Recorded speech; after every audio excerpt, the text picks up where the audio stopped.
मैं अर्ज कर रहा था, एक और पगलाया था जिसको कहते हैं शद्दाद। 1000 साल की उम्र पाई थी उसने। कितने दिन की?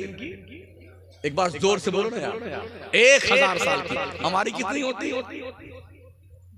सेंचुरी नहीं पूरा करता कोई।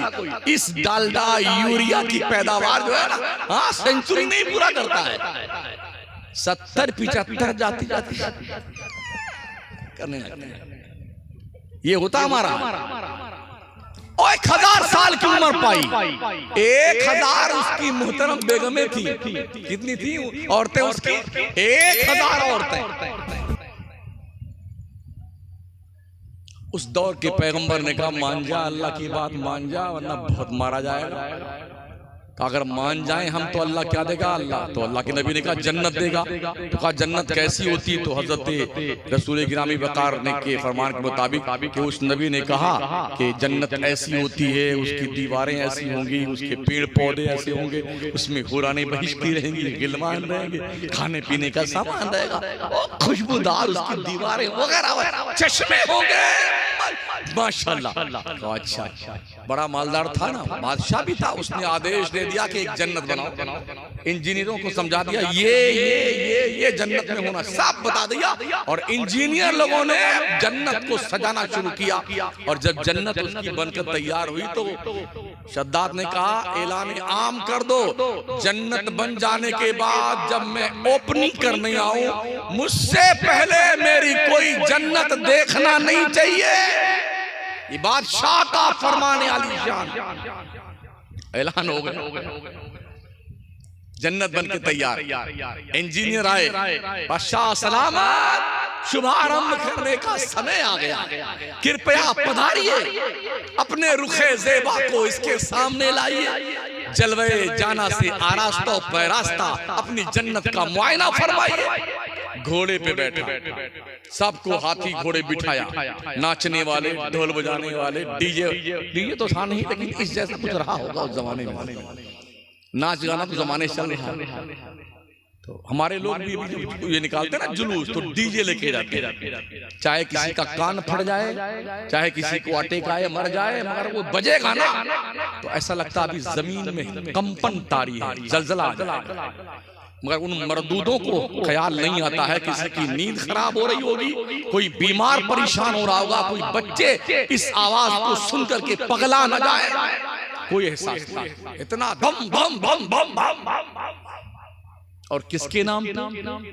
उस नबी के नाम पे जिसने फरमाया, जब बोलो तो आहिस्ता बोलो, चलो तो आहिस्ता चलो। जिस नबी ने ये फरमाया, उस नबी की उम्मत का हाल ये, ना सोएंगे ना सोने देंगे। जैसे वो फकीर बोलता है, ना खाऊंगा ना खाने दूंगा। एक ही तो इंटरव्यू, नहीं जानते उसको?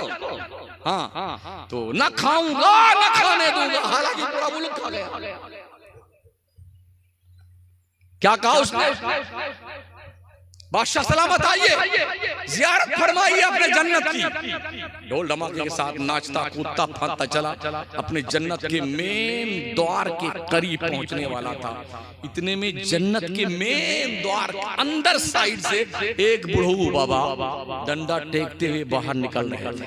बड़ा गुस्सा आया शद्दाद को, मरदूद, मेरी जन्नत मुझसे पहले देख क्या रहा है? वो आता रहा। जब बादशाह के करीब पहुंचा तो बादशाह पूरे जलाल में, ये उसको जो है गुस्सा था कि मेरी जन्नत मुझसे पहले कैसे इसने देखा। करीब आया तो बहुत जोर से डांटा उस बूढ़े आदमी को। उस बूढ़े आदमी का, बादशाह सलामत, मैं आपसे कुछ बात कहना चाहता हूँ। चल फिर कभी बात कर लेना मुझसे।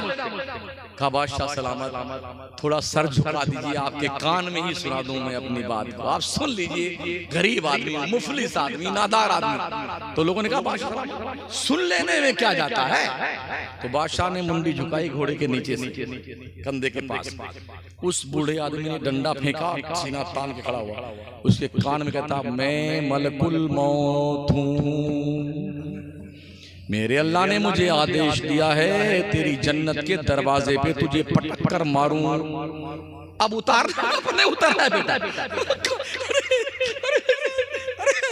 थोड़ा अरे थोड़ी मोहलत दे दीजिए, बड़े शौक से, बड़ा पैसा खर्च करके मैंने जन्नत बनाई है।